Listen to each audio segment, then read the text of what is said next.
大家好，我是胖猫堂主，欢迎来到我的频道。2009年1月5日，德国乌尔木郊外的铁道旁，大雪漫天纷飞。下午5点半左右，一辆通勤的列车如往常一样疾驰而过。突然，伴随着一声刺耳的刹车声，数百吨的列车被紧急逼停。救援人员在积雪中展开搜寻，不多时，一桩震动全德国的悲剧浮出水面。当逝者的真实身份被公布的那一刻，整个德国工业界乃至远在万里之外的美国华尔街都陷入了一片寂静。这位老者叫阿道夫·默克勒，在此之前，他是德国最富有的商人之一，手里掌控着庞大的水泥帝国，欧洲最大的药品批发商，一个拥有至高财富、名誉和地位的跨国大亨。为什么会选择用如此决绝的方式为自己的人生画上句号？当时，默克勒家族给公众的官方解释是，由于全球金融海啸引发的债务危机，导致企业陷入困境，老人在巨大的精神压力下崩溃了。这听起来似乎又是一个2008年金融风暴中破产后走投无路的陈词滥调，对吧？但当人们翻阅当年法兰克福交易所的交易记录时，发现了一个令人震惊的细节。在此之前，默克勒疯狂地做空了一家德国老牌企业，叫大众汽车。而且他还不是孤军奋战，他的周围大量国际对冲基金都在做着相同的事情。他们手里握着几百亿美元的筹码，把做空大众当成了一场毫无悬念的资本胜局。但其实他们已经走进了别人布置下的陷阱。策划这一切的幕后操盘手是另一家德国著名的跑车企业，叫保时捷。他们凭借着对资本人性的精准拿捏，在所有监管机构和华尔街大佬的眼皮子底下，完成了一场精密的财富收割。最后，当保时捷掀开底牌时，整个华尔街哀鸿遍野，有人在几个小时内输光了上百亿资产，而那位不可一世的德国富豪也因此在绝望中走向了人生终局。这就是震惊全球的保时捷世纪逼空案。那么，保时捷是如何布下这滔天迷局的？在这场高智商对决中，为什么事件不停地反转再反转？要解开这些谜题，我们就要先回到风雨飘摇的2008年。2008年3月，华尔街创立于1923年，拥有85年历史的投行贝尔斯登，在流动性枯竭的危机中濒临破产。贝尔斯登的倒台标志着次贷危机从局部问题正式升级为系统性危机，整个欧美金融市场的上空乌云密布。在这样的背景下，全球的对冲基金都在寻找那些泡沫最大、最该倒闭的企业，然后介入他们的股票进行做空，试图在股价崩盘时大赚一笔。为了后续内容便于理解，我们先给不炒股的小伙伴们快速科普一下什么叫做空。举个例子，你家隔壁狗蛋排队一个通宵，花1万元抢了一双限量版球鞋，你觉得这个价格纯粹是炒作，迟早要崩盘，于是你向他借来了这双球鞋，当天转手按行情卖给了隔壁二花，拿到了1万块现金。3个月后，果然不出你所料，市面上这双球鞋的价格跌到了3000块，你就去市场上买回了一双一模一样的，还给了狗蛋，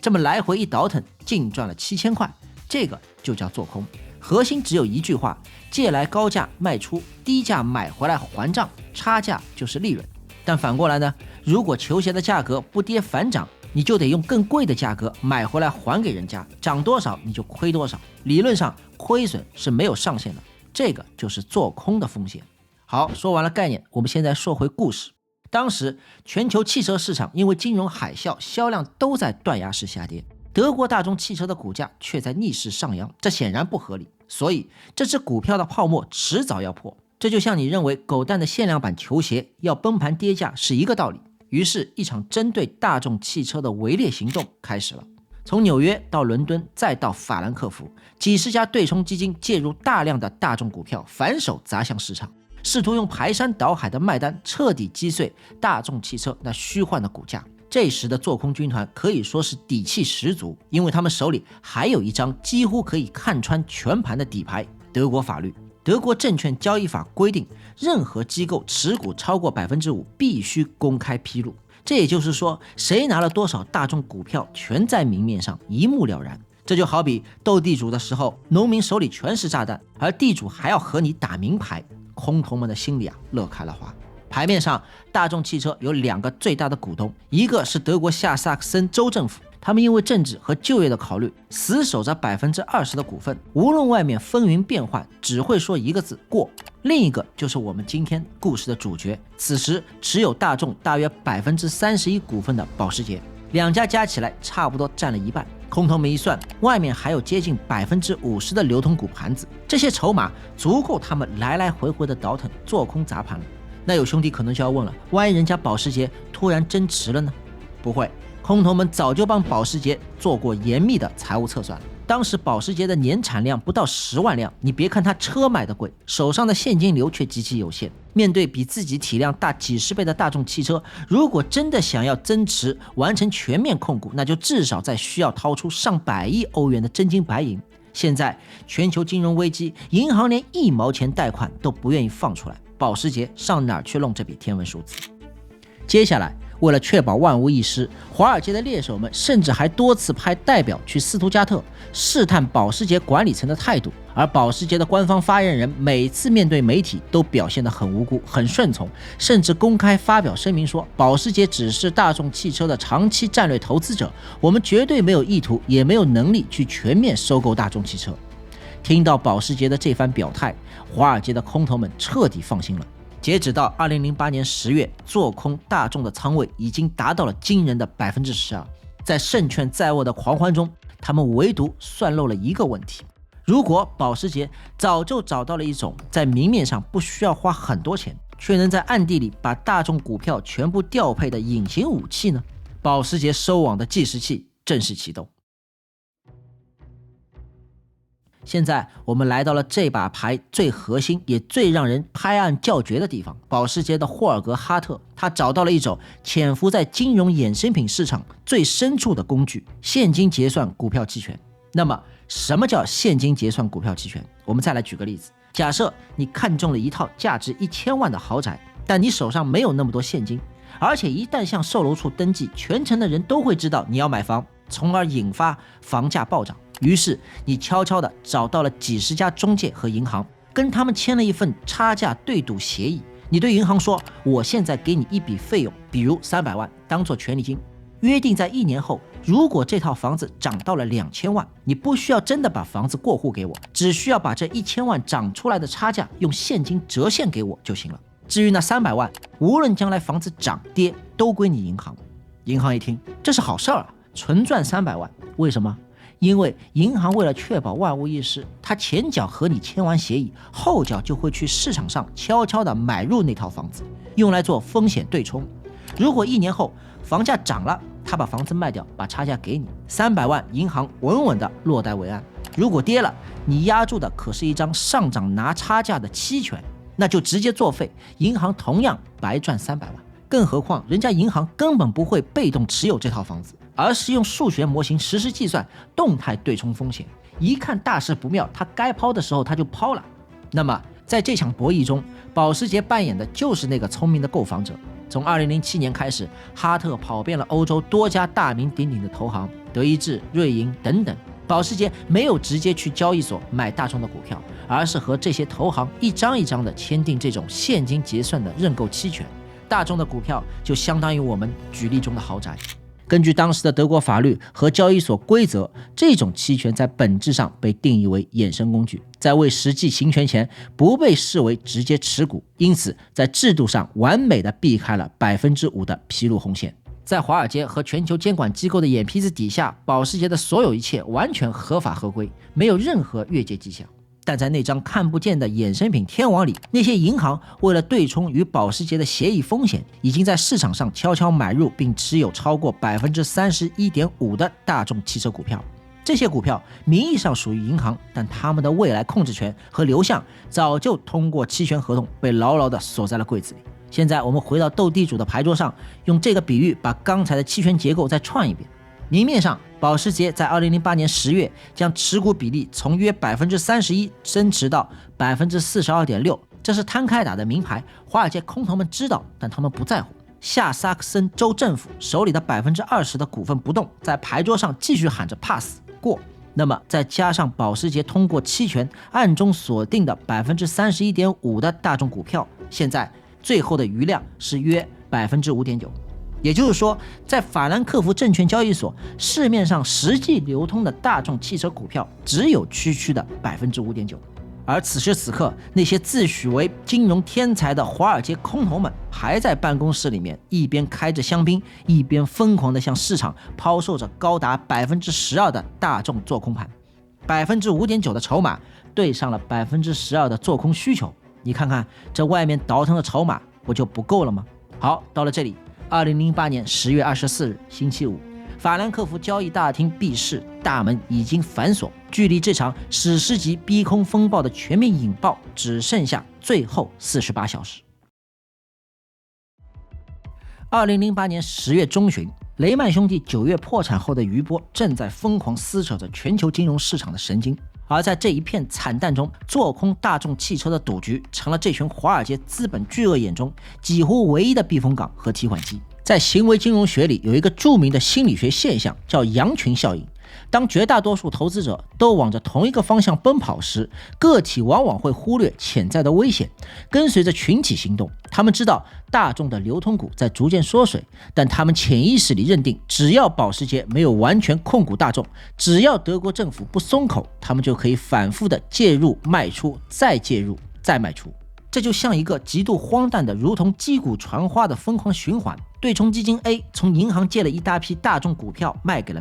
B 转身又把这批股票存回银行。对冲基金 C 再从银行把这同一批股票借出来卖给了 D。 在这场资本的接力赛里，华尔街硬是用这仅存的 5.9% 的实物放大出了 12% 的虚空仓位。他们坐在财富泡沫上，做着一夜暴富的美梦。而此时，在地球的另一端，保时捷的总部却安静的像是一座深夜的教堂。哈特静静地坐在电脑前，看着从法兰克福交易所同步过来的做空数据 12%， 这个数字比他预想的还要完美，还要疯狂。为了吃尽做空大众的最后一点利润，空头们已经把家底全部压上了赌桌。猎场已经布置完毕，猎物也已全部入局，现在只差一个火星，就能把这个由狂热堆砌起来的华尔街火药桶彻底引爆。2008年10月26日，保时捷官方网站的后台，一封看似寻常的企业新闻稿被按下了发布键。鉴于近期市场上对大众汽车股票的非理性波动，保时捷决定澄清事实。截止目前，保时捷已经直接持有了大众汽车 42.6% 的普通股，同时我们还通过金融衍生品锁定了另外 31.5% 的股票。目前保时捷实际控制的大众汽车股份已经达到了 74.1%。当这份公告通过彭博终端的弹窗刺痛那些对冲基金高管的眼睛时，整个华尔街的精英阶层瞬间被拉入了一场最真实的噩梦。快给法兰克福打电话，求证这份公告的真实性，算一下我们还有多少流通股可以买，快算！当他们连滚带爬的跑到电脑前，拿出计算器重新做那道数学题时，所有人的手都无法抑制的疯狂颤抖。市场上真正能买到的救命股票只剩下约 5.9% 了，意味着下个礼拜一股市开盘，在市场上所有流通的股票一股不剩的全部卖给空头，他们依然有大约一半的空头仓位是根本买不到股票来还账的。还记得节目开头时我们举的球鞋例子吗？你做空必须要买回球鞋还给狗蛋的。在金融交易规则里，做空如果不平仓，你每天都要支付给借给你股票的金主一笔天文数字的利息。更恐怖的是，当借券方看到风险失控，随时有权利强行要求你立刻买股票归还。那一夜，纽约和伦敦的金融城彻夜未眠，静静地等待着礼拜一最终审判的降临。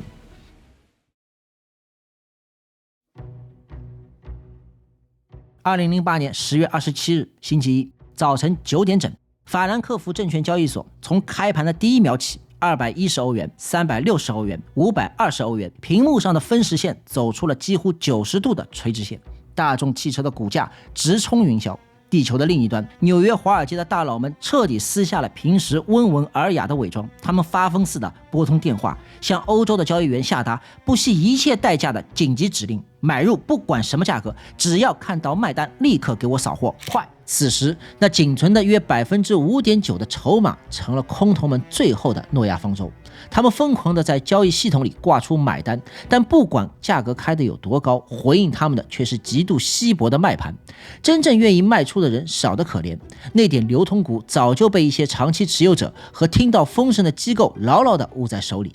到了10月28日星期二，这场疯狂达到了顶峰。大众汽车的股价在所有人难以置信、恐慌、绝望的注视下，一路飙到了1005欧元的天价。在那个全球实体经济被金融危机拖入深渊的时刻，这家生产家用轿车的德国企业竟然一度登上了全球市值最高公司的宝座。华尔街的空头们为了活命，不得不互相踩踏，断臂求生。为了凑钱买到股票平仓，他们疯狂地把手里的其他优质资产全部亏本套现。然而，就在所有人以为保时捷会凭借着这场现代金融史上最戏剧化的资本博弈一战封神之际，有人却在暗处摇了摇头。这件事哪里会有那么简单？大戏还没有完。在德国的公司法里有一个门槛叫支配协议，只要掌握一家公司75%的表决权，就可以强制推动股东大会通过这份协议。签了它，大众汽车账面上几百亿欧元的现金流和利润，保时捷就可以合法的、名正言顺的一锅端进自己的口袋，这才是保时捷真正的目标。逼空华尔街只是顺手为之的副产品，它的野心还要大，但74.1%离75%还差0.9个百分点。这0.9%就是这场完美计划最后崩掉的那条缝。咱们刚才说了，31.5%的期权在法律上只是一张对赌单，不能够投票，也不能签支配协议。要让它真正的生效，保时捷必须要把每一张期权全部行权，向各大银行支付真金白银换成实实在在的股票。光是这笔行权的费用就需要再支付约90亿欧元，而他们手上已经没有这90亿了。更何况为了之前将持股从31%增持到42.6%，保时捷已经向各大银行借了约100亿欧元，抵押物就是手里的大众股票。哈特原本的计划是用逼空赚到的差价，加上凭保时捷这块招牌向投行借到过桥贷款，凑够那最后90亿，完成行权，最终拿下75%。但问题是，雷曼倒闭之后，全球银行都在疯狂地收紧银根，本来就没有人愿意放新贷款，而且保时捷在逼空大战中下手太狠了，把华尔街和欧洲投行得罪了个遍。那些曾经排队巴结保时捷的银行家们，此时不仅拒绝了新贷款，反而开始反手催收那100亿的旧债。保时捷突然发现自己竟然变成了一个手里攥着价值1000亿大众股票，兜里却连员工工资都拿不出来的纸面富豪。那有兄弟要说了，别烦了，卖股票套现不行，只要一抛售，大众的股价暴跌，抵押物穿仓，保时捷满盘皆输。而就在此时，在大众汽车的背后，那个在阴影里蛰伏了数十年，冷眼旁观了整场资本围猎的终极 BOSS， 终于走向了前台。而这个人的身上同样流淌着保时捷创始人的血液。这位最后登场的老人就是费迪南德·皮耶西。皮耶西是保时捷创始人老保时捷的外孙。1972年，保时捷与皮耶西两大家族达成了协议，家族成员集体退出了公司经营层。皮耶西被扫地出门后，再也没有回头看保时捷一眼。40年来，皮耶西先去了奥迪，而后杀入大众汽车，在暗中隐隐蓄力，一路逆袭，最终成为了掌控整个大众集团的绝对教父。他等的就是今天这一刻。2009年，在皮耶西的推动下，无力偿还债务的保时捷被迫接受了与大众的合并方案。2012年，大众集团完成了对保时捷汽车业务的全面收购，曾经的猎人沦为了猎物的盘中餐。这场长达数年的博弈，最终以一个极度有趣的结局收场。保时捷在纸面上控股了大众，大众却在现实中吞并了保时捷。那么，保时捷与大众这对冤家还有多少故事？那个创造了保时捷这个传奇姓氏的老人，又是怎样亲手为这场世纪家族恩怨埋下了第一根引线？从1900年那个奥地利乡间的工程师，到100年后这场错综复杂的家族羁绊，这中间整整100年的辉煌、撕裂与互相的吞噬，本身就是另一个完整的故事。兄弟们，关注我，下次我从头讲给你听。谢谢大家。